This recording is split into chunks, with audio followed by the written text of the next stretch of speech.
이 시간 저희들이 출애굽기 22장을 읽었습니다. 여러분, 출애굽기 22장은 이제 20장에서 출애굽기 20장에서 시내산에서 하나님께서 강림하시고 그리고 모세와 이스라엘 모든 백성과 언약 관계에 있으면서 이제 십계명을 주셨죠. 그리고 나서 21장, 22장으로 연결되어서 하나님께서 삶의 법을 그렇게 주시면서 하나님의 마음과 그리고 삶 속에서 실제적으로 하나님의 백성이 어떻게 생활해야 될 것인가에 대해서 말씀해 주고 있는 내용입니다. 특히 우리가 구약을 읽을 때에는 히브리서 13장 8절의 말씀처럼 우리 주님께서는 어제나 오늘이나 영원토록 동일하신 하나님이 되심을 우리가 기억을 해야 됩니다. 그리고 골로새서 2장에서 말씀처럼요. 구약에 있는 모든 말씀들은 그림자라고 말합니다. 그리고 이게 모형론으로 쓰여졌다라고 우리에게 가르쳐주고 있죠. 그래서 실제 되신 예수님이 오실 때에 그림자의 내용들은 사라지게 되고 실제 되신 예수님을 믿는 복음이 이 땅에 왔다라고 우리에게 가르쳐주죠. 그래서 구약은 언제나 신약의 눈으로 구약을 우리가 바라봐야 됩니다. 특히 여러분, 우리가 모세오경을 읽을 때 이 말씀을 우리 주님께서 신약에서 어떻게 이 말씀을 가지고 또 우리에게 가르쳐 주셨는가를 우리가 기억하길 원합니다. 특히 저와 여러분은 새 언약 백성이다라고 에레미야서 31장 31절부터 33절에 말씀해 줍니다. 그럼 새 언약 백성의 특징은 뭐냐면은 겉모습으로 하나님을 섬기는 자가 아니라 마음의 중심에 하나님의 법을 가지고 있는 자라는 것을 우리가 기억하며 주님의 마음, 하나님의 마음을 가지고 우리가 일상에서 살아야 됨을 알게 합니다. 특히 여러분, 우리가 21장, 22장에서 쭉 이제 23장에서 앞으로 쭉 삶 속에 어떻게 우리가 하나님의 말씀을 가지고 살아야 되는가를 우리가 묵상하게 됩니다. 특히 오늘은 배상에 대한 문제하고요. 그리고 도덕적인 도덕법에 대한 문제가 나오고 있습니다. 많은 크리스천들이 이렇게 썬데이 크리스천이란 말을 많이 듣습니다. 주일날 와서 하나님께 예배할 때만 하나님의 백성인 것처럼 그렇게 보이고 그리고 나머지 날들은 삶 가운데 그들의 일터 가운데 그들이 행하는 일들 가운데 넌 크리스천들과 별 구별되는 게 없다라는 거예요. 삶 속에서 하나님께 예배를 드리고 있지 않기 때문에 그렇습니다. 그런데 오늘 이 율법의 이 말씀을 우리가 보게 되면 삶 가운데 하나님께서 개입하시고 함께 하신다라는 것을 우리가 깨닫게 됩니다. 우리가 삶 속에서 주님의 뜻이 무엇인지, 주님의 마음이 어떤 것인지, 또 주님의 눈으로 우리에게 나타난 상황과 사물을 보고 사는 삶이 어떤 것인지를 우리가 늘 기억하면서 주님과 동행하는 그러한 삶 가운데 하나님께 예배드리는 그러한 삶을 우리가 살아야 됨을 다시 한번 말씀 가운데서 알게 됩니다. 좀 더 구체적으로 몇 가지 보고요. 묵상하고 기도하는 시간을 갖겠습니다. 여러분 22장 1절을 보니까 사람이 소나 양을 도둑질하여 잡거나 팔면 그는 소 한 마리에 소 5마리로 갚고 양 한 마리에 양 4마리로 갚을지니라. 여러분 이 성경 말씀은요. 그렇게 일률적이지 않습니다. 아니 소를 잡아갈 때는 도둑질하면은 소를 5마리로 갚아야 된다고 말합니다. 양을 그럼 잡아갔으면 도둑질했으면 양은 4마리로 갚아야 된다고 말합니다. 소와 양을 차별하고 있음을 보게 됩니다. 아니 왜 그렇습니까? 여러분 그때 당시에 소가 훨씬 더 귀했기 때문에 그렇습니다. 그들이 일을 할 때 농사 지을 때 그러한 동력을 소로부터 얻기 때문에 그렇죠. 또 소를 길들이기가 너무너무 어렵습니다. 그렇기 때문에 소는 그들의 삶과 밀접한 관계가 있고 소를 없애버렸다, 훔쳐갔다 그러면은 그들의 경제 활동에 막대한 지장을 초래하고 있었기 때문에 그렇습니다. 하나님은요, 다 알고 계시거든요. 우리의 삶에 뭐가 더 크고 뭐가 더 적은지를요. 그래서 하나님의 일률적으로 보시는 하나님이 아니라 그 과정과 내용 가운데 간섭하시는 하나님 되심을 우리가 그 섬세하신 하나님을 이 말씀 가운데서 발견하게 되는 것입니다. 어떤 일을 행할 때에도 남에게 어떤 피해가 끼쳐지는가를 우리는 기억을 해야 됩니다. 그래서 소는 5마리로 갖게끔 하고 양은 4마리로 갖게끔 그렇게 말씀은 기록되어 주고 있습니다. 그런데요. 자, 성경이 이렇게 말하고 있어요. 도둑이 뚫고 들어오는 것을 보고 그를 쳐 죽이면 피 흘린 죄가 없으나. 얼마나 말씀이 섬세한가 보십시오. 그때 당시 이스라엘 백성은 장막 생활을 했죠. 지금 이 시내산에서 말씀이 주어질 때에는 광야 40년, 지금 3개월이 될째, 3개월째에 지금 주어진 말씀이잖아요. 그러면 그들이 텐트를 치고 살았습니다. 그러면 텐트를 뚫고 들어와서 옆집에 뭔가를 도둑질하러 온다라는 거예요. 밤에. 그러면은 자기를 무기를 가졌는지 어땠는지 모르니까 도둑이 올 때에 금방 그 방어로 그를 쳐 죽였습니다. 그러면은 성경에는요, 피 흘린 죄가 없다라고 얘기합니다. 그런데 문제는요, 자, 3절에요. 해 돋는 후에는 피 흘린 죄가 있으리라. 해 돋는 후에는 다 볼 수 있다라는 거예요. 도둑이 들어온다고 해도 그 사람이 손에 칼을 가졌는지 흉기를 가졌는지 어떤 모습을 눈으로 볼 수 있어요. 그러면 거기에 대해서 자기가 방어할 수 있는 방법이 여러 가지가 있죠. 무서워서 도망칠 수도 있고요. 손에 아무것도 들고 있지 않다, 배고파서 왔다 그러면 또 다르게 이렇게 방어할 수 있는 방법들이 있겠죠. 그래서 성경은 이렇게 말하는 거예요. 해 돋는 후에는 피 흘린 죄가 있으리라라고 말합니다. 도둑질 하러 온 것을 보고 해가 돋는 후에 낮에 그렇게 한 것을 갖다 내가 쳐서 죽였다. 그러면은 피 흘린 죄를 아무리 도둑이지만은 그에게서 묻겠다라고 말하는 거예요. 이처럼 하나님께서는요, 그냥 결과만 가지고 행하시는 그런 하나님 아니십니다. 하나님은 삶의 과정 속에 개입하셔서 우리의 모든 것을 보고 계시고 또 행하시는 그런 섬세한 하나님 되심을 우리에게 가르쳐 주시는 거예요. 그렇게 특히 하나님의 백성에게는요, 세상 사람들과는 다릅니다. 세상 사람들은 그 결과만 좋으면 좋은 게 좋다고 생각합니다. 그러나 우리는 우리의 의도와 목적과 삶의 과정 속에 개입하시는 하나님의 은혜로 살아가는 하나님의 백성입니다. 우리의 결과가 아무리 나쁘더라도 하나님께서는 우리의 과정과 그러한 목적을 가지고 우리가 행할 때에 하나님은 네가 잘했다라고 말씀하십니다. 바울사도가 3차 전도여행을 마치고 예루살렘으로 올라왔습니다. 성령께서 이미 가르쳐줘가지고 많은 제자들이 바울사도에게 올라가지 말라라고 그렇게 붙듭니다. 눈물을 흘리면서 올라가지 말라고. 아가부가 그 선지자가 내려와가지고는 바울의 띠를 가지고 묶으면서 예루살렘에 올라가면은 바로 이 띠 임자가 이렇게 될 것이다라고 막 못 올라가게 붙잡잖아요. 근데 바울사도는 말하죠. 사도행전 20장에서 가르쳐 주잖아요. 24절에서. 나 생명까지도 아깝지 않다. 하나님께서 내게 주신 은혜의 복음을 전하려 하면은 생명까지도 버리겠다 하면서 울지 말라 하면서 올라가잖아요. 그래서 여러분 예루살렘에 올라가서 그 예언된 대로 잡힙니다. 성전에 들어갔다가 붙잡혀가지고는 많은 사람들이 돌로 쳐 죽이라고 쫓아옵니다. 천부장이 와서 그것을 건져내잖아요.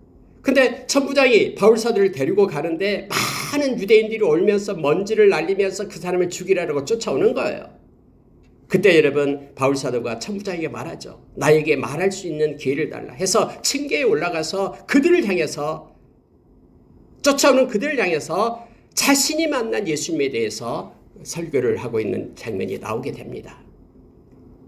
나도 당신들처럼 그렇게 이단 예수 그리스도를 핍박하면서 예수를 믿는 자들을 박해하려고 다메섹 도상에까지 가서 붙잡으려고 갔습니다. 그러나 그 도상에서 나는 예수님을 만났습니다 하면서 예수 그리스도를 증거할 때에 그 사람들이 더욱더 소리를 치면서 막 죽이려고 하잖아요. 그러니까 천부장이 데리고 갑니다. 그리고 바울사도가 감옥에 들어가게 되죠. 2년 동안 가이사랴 감옥에 갇혀 있었잖아요. 근데 여러분 성경에 보면은요, 그 감옥에 갇힌 그날 밤에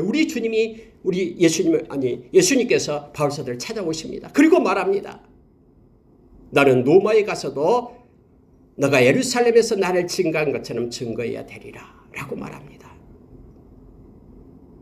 비록 바울사도가 말씀을 전하다가 중간에 끊겼지만 우리 주님께서는 네가 잘했다라고 말합니다. 그리고 네가 나를 증거했다. 그런 것처럼 너가 로마에 가서도 증거해야 될 것이다 라고 가르쳐주고 있는 거예요. 여러분 예수 믿는 모든 사람에게는요, 삶에 있어서 그 과정과 마음속에 그 중심이 중요하다라는 걸 우리로 깨닫게 합니다. 그리고 하나님은 그걸 보시고 삶의 과정 가운데 임한 하나님의 은혜가 우리에게 주어짐을 알게 합니다. 때로는 우리를 온전한 믿음의 성숙을 주기 위하여 우리에게 고난을 줍니다.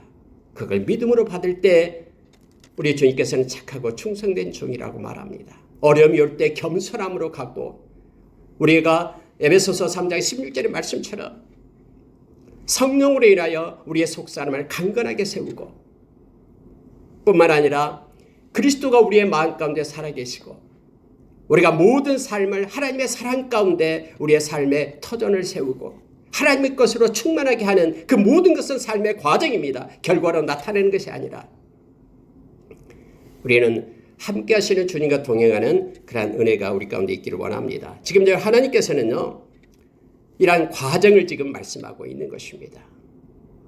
어떤 생각을 가지고 어떤 삶의 모습으로 하나님께 영광을 돌리는 빛과 소금의 직분을 감당하는 그리스도의 향기가 되고 편지가 되는 그러한 우리의 삶으로 하나님께 영광 돌릴 것을 우리에게 말씀해 주고 있습니다. 하나님께서는요, 해돋는 후와 해돋기 전에의 모습을 말하고 있습니다. 또한 여러분 이거 보십시오. 도둑질한 것이 살아 그의 손에 있으면 소나 낙이나 양을 막느라고 갑절을 배상할지니라. 여러분 이게 무슨 뜻입니까? 위에서는 소를 잡아갔는데요. 그러면 5배로 갚아라라고 얘기했잖아요. 양을 잡아갔으면 4배로 갚아라라고 얘기했는데 갑자기 4절에서는 그의 손에 아직 있으면 소나 나귀가 양을 막느라고 손에 있으면 갑절로 배상하라라고 말합니다. 이게 차이가 있다라는 겁니다. 그의 손에 있다라는 게 뭡니까? 이것은 그냥 우연히 순간적인 충동으로 어떤 목적이 없이 견물생심으로 이걸 훔쳤다라는 거예요. 하나님이 이런 과정을 알고 계시거든요. 그래서 그 소를 만약에 의도가 있었으면 잡아가지고 누구한테 팔았거나 아니면 잡아먹었거나 했으면은 5배를 갚아야 돼요. 그러나 그냥 우연히 보니까 욕심이 생겨서 그 소를 가지고 왔다 그러면은 2배만 갚게끔 그렇게 한 것입니다. 그냥 일괄적으로 하나님을 행하시는 하나님이 아니에요. 마음의 의도와 목적을 보시고 그 결과를 말씀하시는 하나님이심을 우리가 기억을 하기를 원합니다. 뿐만 아니라 여러분 7절을 보십시오. 사람이 돈이나 물품을 이웃에게 맡겨 지키게 하였다가 그 이웃 집에서 도둑을 맞았는데 그 도둑이 잡히면 갑절을 배상할 것이고 만약에 도둑이 잡히지 않으면은 그 이웃의 물품에 손댄 여부를 조사를 받을 것이다 라고 말합니다. 여러분 그때 당시에는요, 밤에 그런 집의 가축들을 이렇게 돌봐줍니다. 싹쓸 받고요. 그런 일이 많습니다. 가난한 사람들이 부자의 양들과 소떼들을 돌봐줘요. 근데 맡겼는데 도둑이 와서 그 양떼 소떼를 가져가 버렸어요. 또 맡긴 것들 물건을 누군가가 와서 훔쳐가 버렸어요. 그러면 가난하게 남의 물건을 돌봐주는 남의 짐승을 쳐주는 그 사람들이 다 변상해야 됩니까? 그것이 아니다라고 지금 말하는 거예요. 진짜 도둑이 가져갔는데 맡고 있는 것을 가져갔어요. 여러분 요즘 같으면은 내가 어떤 사람을 맡고 있다가 그게 어떤 손상을 입으면 배상을 해야 되잖아요. 내가 책임이 있기 때문에. 그런데요, 이때 당시에는요, 하나님께서는 가난한 그들을 하나님은 섬세하게 보고 계시는 거예요. 그의 잘못이 아닌 도둑이 와서 훔쳐갔기 때문에 그거에 대해서 조사를 받으라 라고 말합니다. 뒤에서도 여러분 이렇게 나옵니다. 자, 10절 보십시오.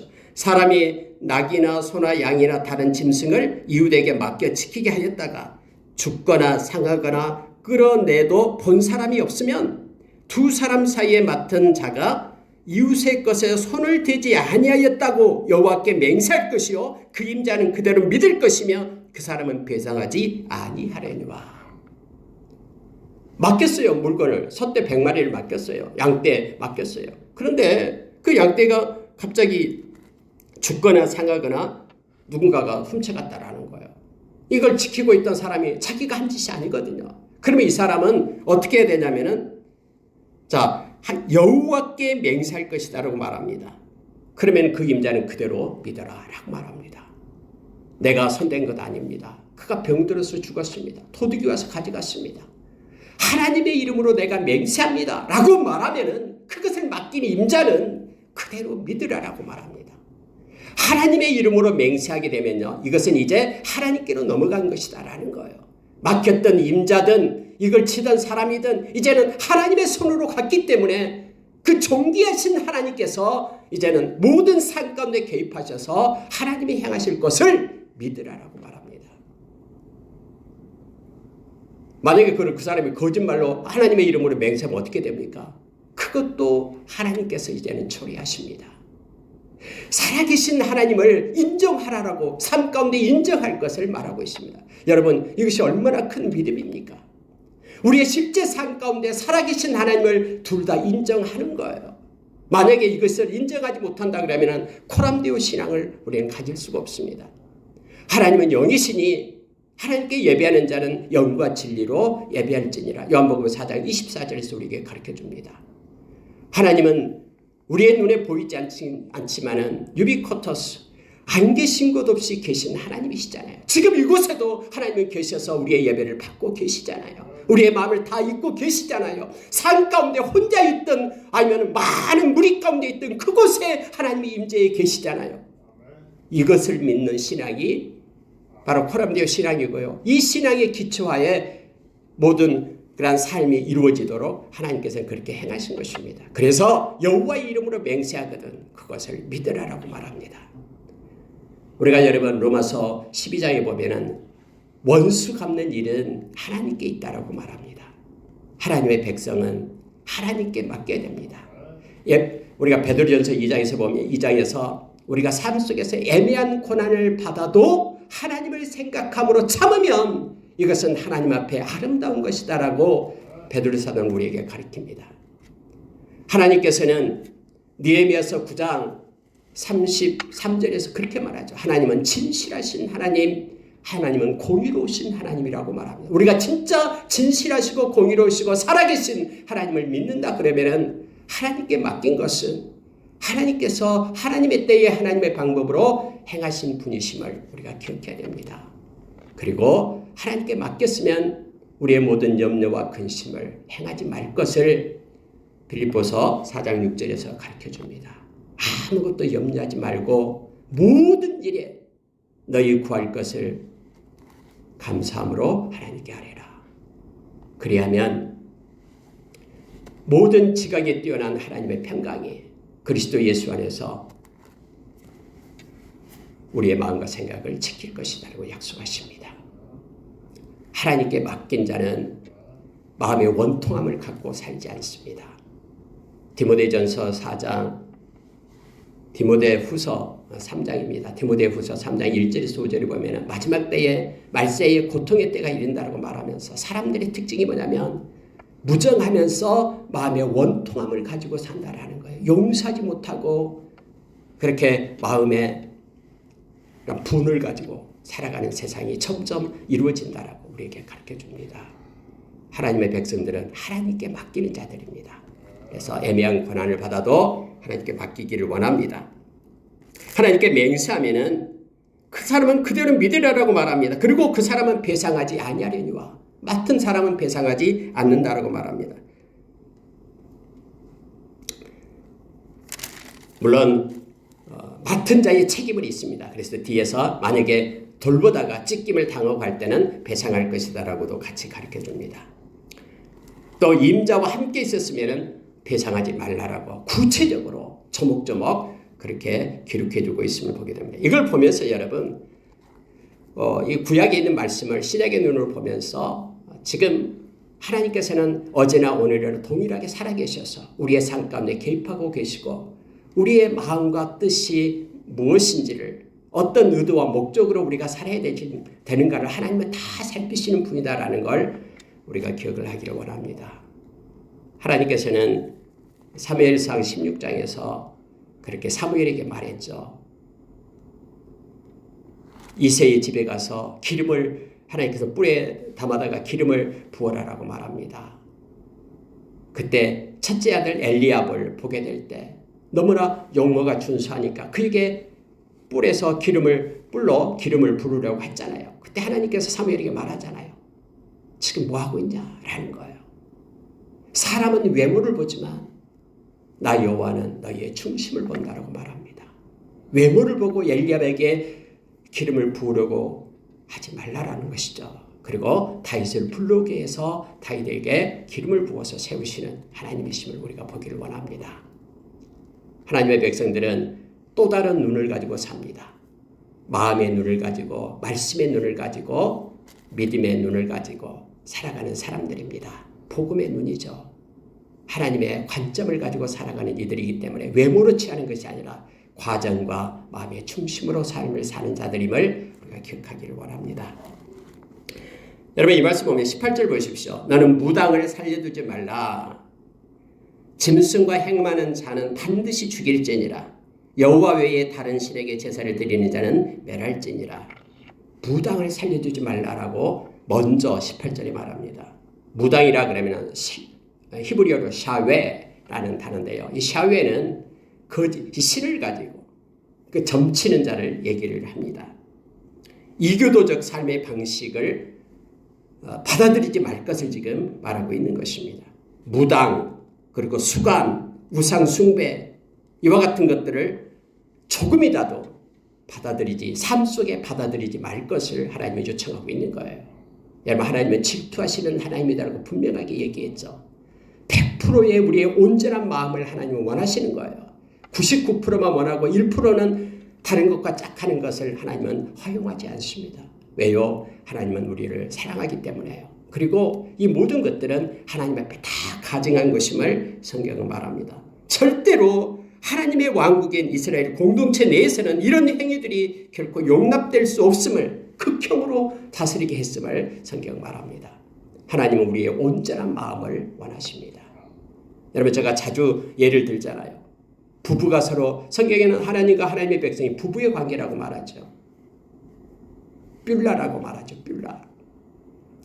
여러분, 그런데 365일 중에서 364일은 그 남편과 같이 살고 하루만 다른 남자하고 살거나 다른 여자하고 산다 그러면 이거 허용할 사람이 있습니까? 하나님이 지금 이걸 요구하고 있는 거예요. 전적으로 하나님만을 의지할 것을 우리에게 말해주고 있습니다. 23절 보십시오. 내가 만일 그들을 해롭게 함으로 그들이 내게 부르짖으면 네가 반드시 그 부르짖음을 들으리라. 이게 무슨 말씀입니까? 가난하고 힘든 사람을 압박하지 말라. 특히 이방인, 세 가지를 얘기합니다. 이방인, 과부, 고아. 이 소외된 사람을 내가 핍박하지 말라. 왜냐하면 이유를 이렇게 말합니다. 그들을 해롭게 함으로 그들이 내게 기도한다면 내가 반드시, 하나님은 말씀하셔요. 내가 반드시 그 부르짖음을 들으리라. 그러면 이 가난한 자를 억압할 때 가난한 자가 하나님 앞에 엎드려 눈물을 흘리며 기도할 때 하나님은 반드시 듣는데 하나님이 이렇게 말씀하십니다. 24절에요. 나의 노가 맹렬함으로 내가 칼로 너희를 죽이리니 너희의 아내는 가부가 되고 너희 자녀는 고아가 되리라. 하나님께서 칼로 죽이겠다고 얘기합니다. 여러분, 이러한 엄청난 하나님께서 지금 결심한 마음을 이 말씀에 담고 있는 거예요. 내가 반드시 그 부르짖음을 듣고 내가 가서 압제하는 너를 내가 망하게 하리라. 죽이게 하리라. 그래서 네가 압제했던 고아, 네가 압제했던 가부, 너의 가족이 그렇게 되게 하리라. 라고 하나님은 말씀하십니다. 심지어 너가 가난한 자에게 돈을 구워주면 너는 이자 받지 말라. 라고 말합니다. 여러분 여기에서요, 우리가 약간 헷갈리면서 오해하지 않아야 될 이유가 있습니다. 물론 다른 사람들한테 다 돈을 구워주면 그럼 이자를 받으면 안 됩니까? 그게 아니에요. 성경은 가난한 자에게 이렇게 말합니다. 가난한 동족에게 돈을 꽂았다 그러면은 그건 이자 받지 말라. 하나님이 내가 갚아주겠다라고 말하고 있는 것입니다. 다른 부자들에게 이렇게 사업상 돈을 꽂으면 당연히 이자를 받는 것이죠. 가난한 자에게라고 말하고 있음을 보게 됩니다. 심지어 여러분, 옷을 저당 잡거든. 참, 여러분 26절 보십시오. 묵상하면 너무나 큰 은혜를 줍니다. 네가 만일 이웃의 옷을 전당 잡거든 해가 지기 전에 그에게 돌려보내라. 그것이 유일한 옷이라. 그것이 그의 알몸을 가릴 옷인즉 그가 무엇을 입고 자겠느냐. 그가 내게 부르짖으면 내가 들으리니 나는 자비로운 자임이라. 하나님의 자비함을, 그 마음을 가져라라고 얘기합니다. 뭔가 돈을 빌려줬어요. 전당 잡을 것이 없어서 옷을 전당 잡았어요. 근데 안 갚아요. 너 돈 안 갚으니까 이거 안 줘가 아니라 전당을 잡았어도 해가 지면은 돌려줘라라는 거예요. 왜냐하면 그 얘기는 이게 전 재산이거든요.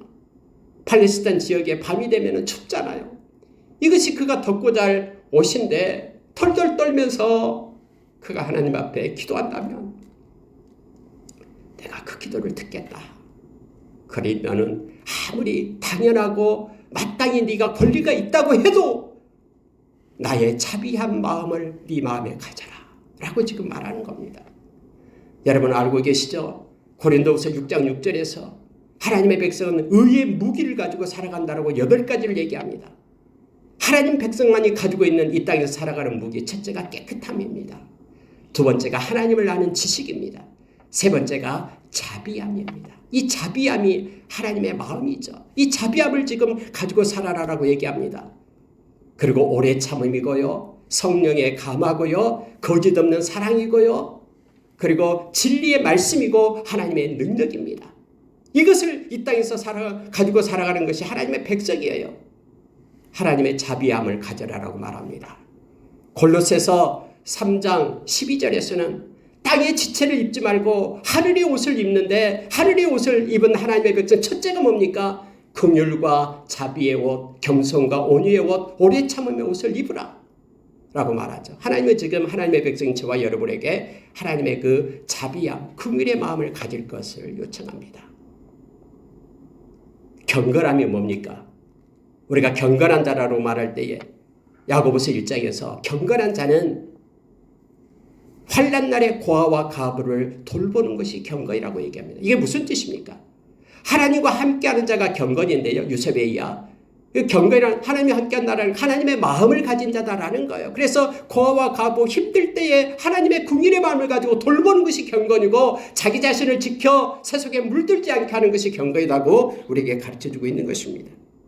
우리가 삶을 살 때 이 주님의 마음, 자비의 마음을 가지고 살기를 원합니다. 여러분 마지막으로 이 말씀 보고 마치겠습니다. 29절 보십시오. 너는 네가 추수한 것과 네가 짜낸 집을 바치기를 더디하지 말지며 내 처음 난 아들들을 내게 줄지며 내 소와 양도 그와 같이 하되 이랫동안 어미와 함께 있게 하다가 여드레 만에 내게 줄지니라. 여러분 이것은 무슨 내용이냐면요. 하나님께서 법으로 정해서 하나님 앞에 드리는 예물에 대해서 말하고 있는 거예요. 그런데 예물을 드릴 때에는 마음의 중심이 중요하다라고 우리에게 가르쳐 줍니다. 고린도후서 8장과 9장에서 하나님 앞에 인색하지 말 것을 말하면서 즐겨내는 자를 사랑한다고 말하죠. 이게 무슨 뜻이냐면요. 즐거운 마음으로 억지로 하지 말고 즐거운 마음이 먼저 하나님 앞에 드려져야 된다고 말합니다. 억지로 하나님 앞에 하는 예배, 억지로 하는 기도, 억지로 하는 구제, 억지로 하는 모든 것들 하나님은 원하지 않습니다.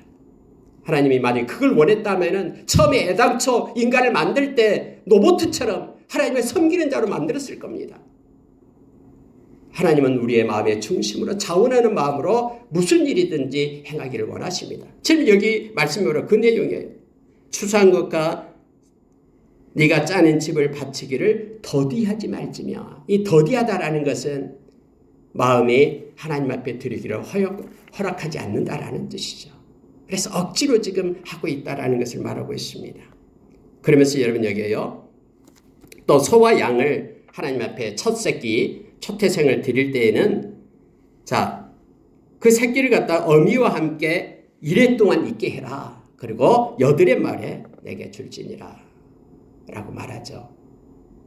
잡을 때도 역시 그 어미와 새끼를 같이 삶지 말라라고 말하고 있죠. 하나님은요 섬세하십니다.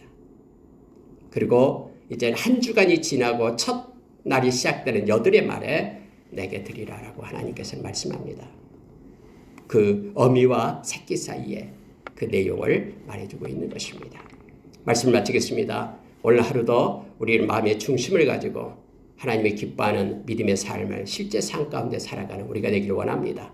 믿음이 없이는 하나님을 기쁘시게 하지 못한다라고 히브리서 11장 6절에서 말합니다. 오늘도 믿음으로 살아 하나님께 영광 돌리고 우리의 삶 가운데 개입하시는 그 하나님과 동행하는 하루가 되기를 원합니다.